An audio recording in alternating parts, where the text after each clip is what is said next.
নমস্কার বন্ধুরা, কেমন আছেন সবাই? লিপিস কিচেন এবং লাইফস্টাইলে আপনাদেরকে স্বাগত।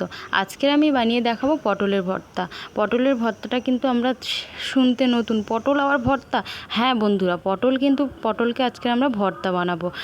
এবার সেই জন্য কি লাগছে, আমার কিন্তু খুব সামান্য কিছু দিয়েই আমি কিন্তু বাড়িতে থাকা উপকরণ দিয়েই কিন্তু এই ভর্তাটা আমি আজকে বানাবো।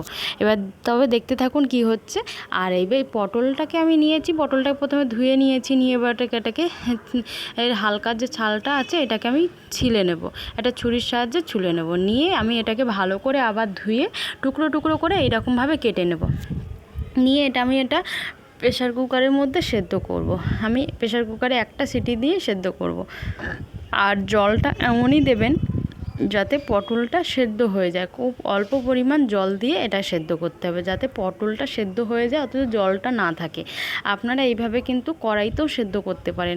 কড়াইতেও এইরকম জলটা সেরকম বুঝে দেবেন যাতে পটলটা সেদ্ধ হয়ে যায় আর জলটা না থাকে। কারণ জলের সঙ্গে আমাদের কিন্তু পটলের যে গুণাগুণটা থাকে ওটা বেরিয়ে যাবে। সেই জন্য জলটা সমপরিমাণ দিয়েই এটা সেদ্ধ করতে হবে। দেখুন কতটা সুন্দর সেদ্ধ হয়েছে। আমি একটাই কিন্তু প্রেশার কুকারে সিটি দিয়েছি, দিয়ে আমি এটা সেদ্ধ করে নিয়েছি। এবার এর মধ্যে দিয়ে দেবো, এবার একটা মিক্সার গ্রাইন্ডারের মধ্যে দিয়ে দেবো, দিয়ে এটাকে একটা পেস্ট বানিয়ে নেব।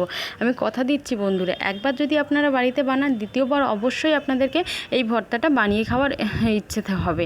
আর আপনারা কেমন লাগলো কিন্তু অবশ্যই বাড়িতে বানিয়ে খেয়ে আমায় বলবেন। খুব সুন্দর হয় খেতে, গরম ভাতের সঙ্গে তো আর কোনো কথাই নেই। যা লাগে না বন্ধুরা খেতে, খুব সুন্দর লাগে।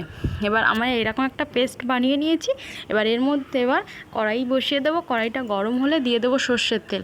আমরা কিন্তু ভর্তা মানেই ভাবি সর্ষের তেল দিয়েই করলে ভালো হয়।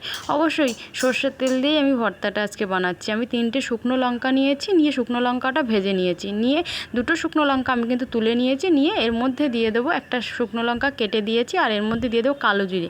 কালো জিরেটা কিন্তু আলাদা একটা ফ্লেভার আনে।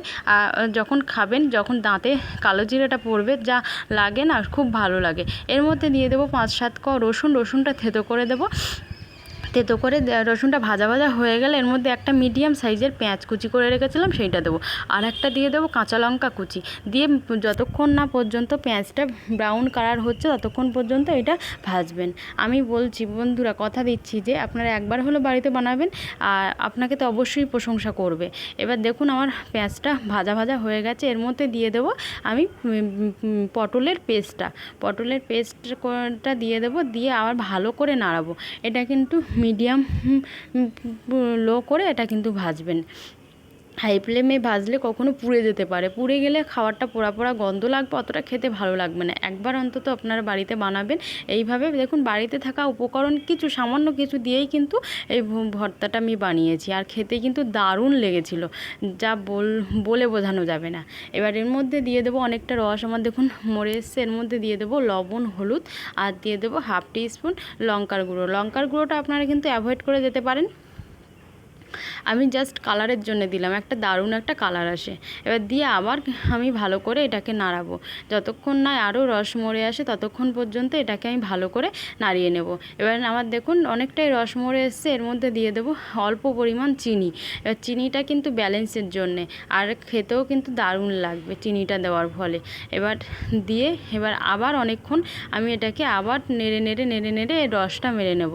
এবার রসটা মারা পর্যন্ত, যতক্ষণ না কড়াইয়ের থেকে এটা উঠে আসছে ততক্ষণ পর্যন্ত আমি এটাকে রান্না করব। আমি যে ভেজে রেখেছিলাম যে শুকনো লঙ্কাটা, ওই শুকনো লঙ্কাটা ভেঙে দিলাম আর দিয়ে দিলাম সরিষার তেল। আর বন্ধুরা, যদি ভালো লেগে থাকে অবশ্যই লাইক শেয়ার করবেন এবং সাবস্ক্রাইব করবেন, আর কমেন্টসে জানাতে কিন্তু ভুলবেন না। আর এবার আমি আরও কিছুক্ষণ পর্যন্ত রান্না করব, যতক্ষণ পর্যন্ত না আমার কড়াইয়ের থেকে দেখুন ছেড়ে আসছে। দেখুন অনেকটাই আমার কড়াইয়ের থেকে ছেড়ে আসছে। আর 5 মিনিট মতো আমি এটাকে আরও একটু ভালো করে এটাকে রান্না করে নেব। এবার এই মুহূর্তে আমার রান্নাটা এটা কমপ্লিট হয়ে গেছে। এবার আমি একটা পাত্রে এটাকে নামিয়ে নেব। এটাকে নামিয়ে নিয়েছি। কতটা কালারফুল হয়েছে দেখুন। আর গরম গরম ভাতের সঙ্গে যা লাগবে না বন্ধুরা, একবার হলো আপনারা বাড়িতে বানাবেন। তবে ভালো থাকবেন, সুস্থ থাকবেন। আবার দেখা হচ্ছে পরবর্তী ব্লগে।